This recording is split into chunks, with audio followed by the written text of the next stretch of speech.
Octane Restorations back with the 1996 Honda Goldwing Gl1500 Special Edition. It's a really long name, but let's get to it. We're getting the carburetor off.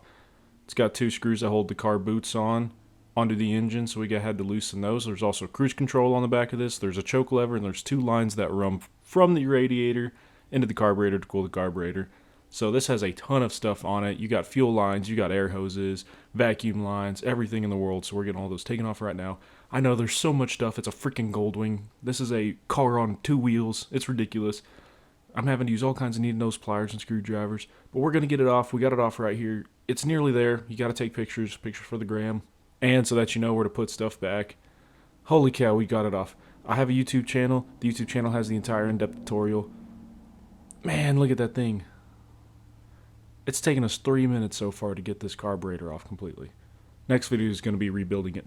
See you on that one.